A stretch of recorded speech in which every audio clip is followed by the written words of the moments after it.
We'll present in the same order that we had the initial presentations. We'll have affordable housing first. Jean will present, then someone for energy and transportation, and then we'll have the sustainability projects. We have about 10 minutes each with a 1-minute warning.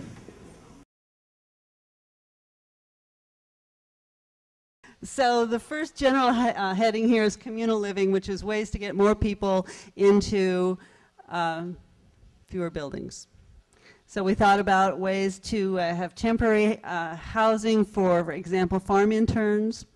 We were thinking about group housing for, say, developmentally disabled, elderly, other kinds of people with other kinds of disabilities. Whether or not we could find caretaking opportunities in commercial spaces or public spaces, such as the Park District used to have. They used to have a couple of caretakers around the island, but they may still, but that kind of model. Whether we could figure out a way for people to encourage people to have borders and to create an information central for people who need housing and who might want to offer housing, people who need help with their taxes or their housing costs, who could share parts of their houses. Whether or not we could share non-residential uses, such as I rent you a bedroom and you use it for an art studio, or I rent you my parking garage for your RV, or just ways that we can share our spaces that are extra in our lives for whatever reason. And there was an idea that we could maybe have a tent city at the dump, and the people who are living in the tent city at the dump could have first right of a refusal on anything that came in. Anyone want to work on that? That'll be over here on the sheet. The other general category is how to best use our resources. Is there a way to encourage the use of local resources in terms of people with skills, people with maybe even teaching ability, local wood, local nails, local whatever, ways to keep the materials and skills that we're using local.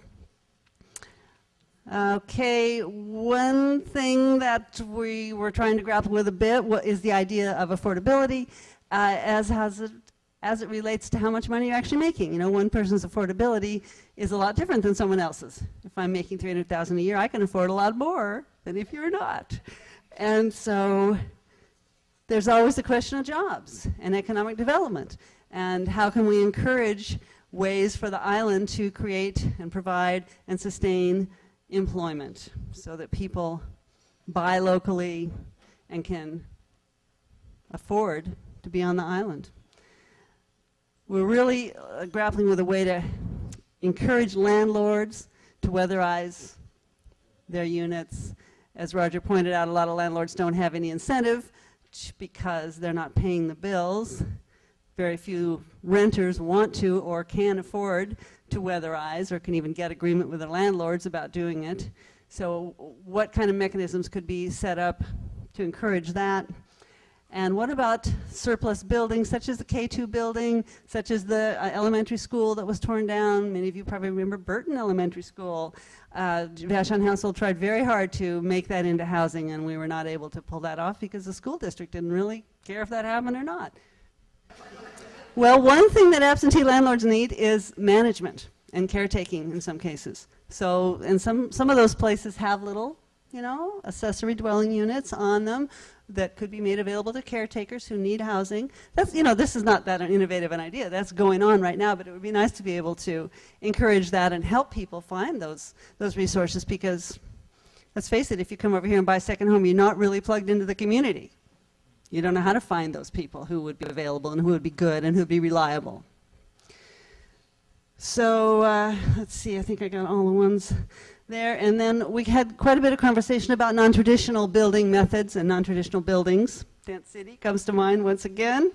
What can we do about innovative septic treatment, always driving the size of the lots and the cost of the lots?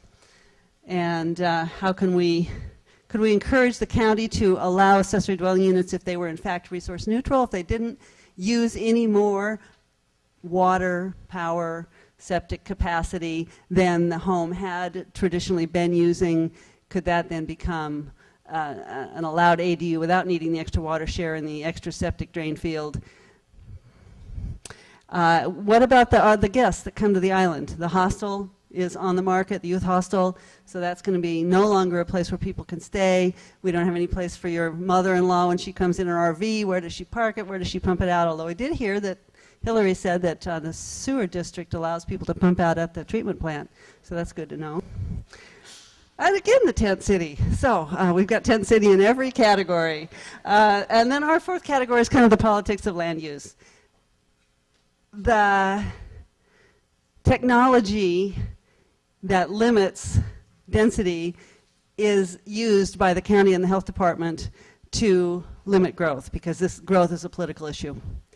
And so we're trying to figure out a way to have the conversation about our environmental values and our concerns about growth without kind of using the whipping boy of the technology to continually thwart using land in more dense ways.